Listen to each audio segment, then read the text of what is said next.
morning, guys. Right now it is currently 3:16, okay, and we're recording this video in the morning because I was led and guided to do it specifically at this time, because this is the time when the veil is most thin. Now this message, I don't know what to call it, okay, Spirit actually gave me the title of John Doe Discoveries. Okay, so this is my first tape of my John Doe Discoveries, 1996. Okay, so I kind of want to give a little background because I kind of always like to do this so that the people watching me kind of have a background experience of this message. Okay, so I'm not into mediumship, but about 3 weeks ago I've had a deceased spirit from my family come to me. Okay, this was actually someone who I never met, or this person, they were deceased before I actually was born. And what's crazy is I could give you guys a little background on what happened. I'm sorry, guys. So basically, my grandmama, she came to me while I was in the kitchen, and she told me, she said, "You know why I'm here?"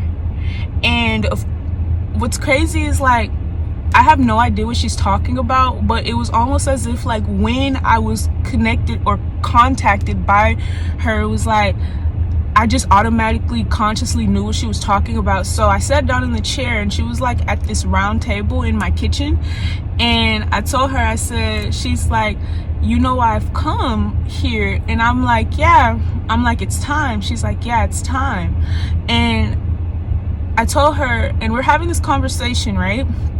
And I say, "Prove to me that you're my grandmama, because you know you can talk to any spirit, like it could be anything that you're talking to." I said, "Let me smell you." I've never smelt this woman ever in my life. I've never talked to this woman ever in my life. I've never seen this woman ever in my life. I had no idea what this woman's name was, right? So I asked her, I said, "Let me smell you." And I wasn't expecting to smell her, okay? So I started to sniff the air. I swear to God on my life, y'all, I started to smell like these sweet smells, like roses and stuff. So I was like, okay.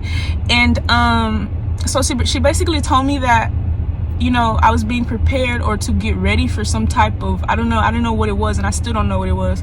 So fast forward, guys, last night, or the night before last night, okay, I was a little under the influence, okay, but this was actually not planned out. So I was drinking a little bit. I was a little under the influence because I took a couple shots. Okay, not gonna even lie, I think I was drinking Parmesan, right? So I go in the house, and I'm a fucking cluck, so I be just playing a lot. So, but I don't think this is a game anymore, because it's like, maybe I should take this serious. So last night I went in the house, it was around 3 o'clock. It was 3 a.m. or something, and I'm pretty tipsy, pretty drunk, okay? So I go in my room, and I'm laying down, and I see the shadow. It's right by my bed. It's not even that I see the shadow, I felt the shadow, I felt the presence. And I said, "Someone's right there." And I said, "Who are you?" And so me and this girl, this little girl, actually had a back and forth conversation to each other, okay? And the reason why I know that I was directly talking to this spirit is because anytime where you receive divine guidance, I learned this, it usually comes fast. So say for instance, you talk to your angels and you said, "Angels, are you there?" And they say yes. If there's ever a delay within your response, that means that something is thinking for the response. If something has to think about the response, then it's not real, right? If something has to be articulated, it's not real, right? Because anything of heaven is going to automatically connect with you. So me and this little girl, we were talking, and then it's crazy because me and her having a whole conversation. I asked her what's her name, or what when's her birthday, when did she die. And what's crazy is I kind of brushed off the spirit, and I was just like, yeah, whatever, because I'm like, this shit can't be real. I'm like, yeah, whatever. I literally said that. And so I remember I went to sleep, and I woke up, guys, okay, and she was there again. So I was like, okay, maybe I should, you know, write. okay? Because I was telling you guys about the automatic writing in the I see dead people with Pisces reading, but I didn't expect it to be me, or I didn't expect this to happen so soon. So I started to write, you guys, and you guys are going to be shocked. All right, so this is my first video of my John Doe discoveries. Okay, I really just wanted to give y'all kind of background information on all of this shit. Okay, so here we go. I'm being told to turn off the comments. Okay, if this spirit, she says, if she likes this, if she feels as if you guys are actually genuine, okay, then she's going to, I guess, allow me to open the comments up for questions, concerns, and things of that nature. Okay, so bear with me, you guys. This will be my first tape, so I'm a little bit apprehensive. All right, so here we go. This is her note, her death note. Okay, so this is the autobiography, okay, of Maddie or Madeline. I couldn't remember what her name was. She actually she told me the name, but of course I told you guys I was under the influence, so I couldn't remember what the fuck her name was. But I know her name stands for AM, okay, or morning. Okay, so this is actually when I met her. Okay, so she could actually be a Libra as well. So this is what we wrote. Okay, I am a 12-year-old girl born March 19th, 84. Died February 1996. I am a Pisces, which is why I've connected to your energy. Now, before I get to read the rest of this, when she told me this, she actually told me her birthday, right? And I said, what's your birthday? And she ended up telling me that her birthday was my birthday, and that's why I ended up brushing the spirit off, because I was like, whatever, like, that's some bullshit. This is just my head, right? But let's keep going.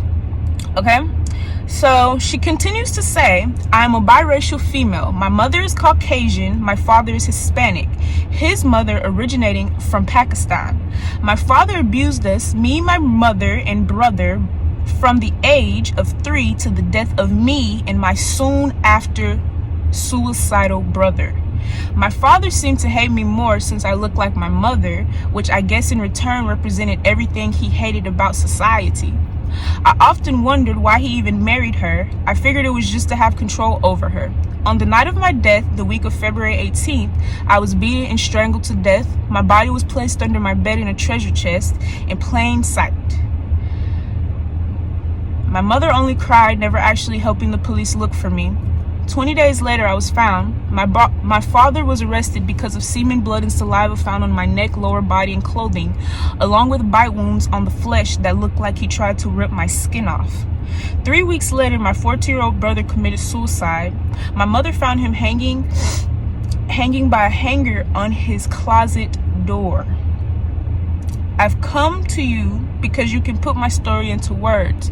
You can help to release my soul of the torment of why, and finally give the explanation of the sadistic things that occurred those nights leading to the ending. Sorry guys, I'm kind of illiterate sometimes.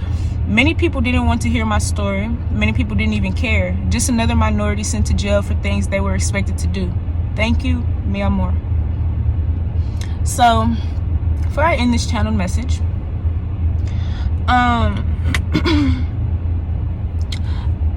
whenever I do spiritual work, sorry, I couldn't quite hear you. Could you please repeat what you said? Siri. Whenever I do spiritual work, I make sure that I know the purpose of why I'm doing something, right? So I just kept asking, I'm like, okay, well, why do you need me to post this? Like, why do you need me to say this? Why do you need me to say this, right? Because this is very controversial to me, okay? I don't know why I always looked at mediums as very powerful. Like, I don't know, but she just told me, she just kept saying, like, yeah, it matters. They don't care about us. They don't care. Okay, so save us, y'all. Save us 2021. Save our kids, save our minorities. All right, tell me what you guys think about this message. I probably won't leave the comments open for too long. I love you guys, and I'll see you guys in my next video.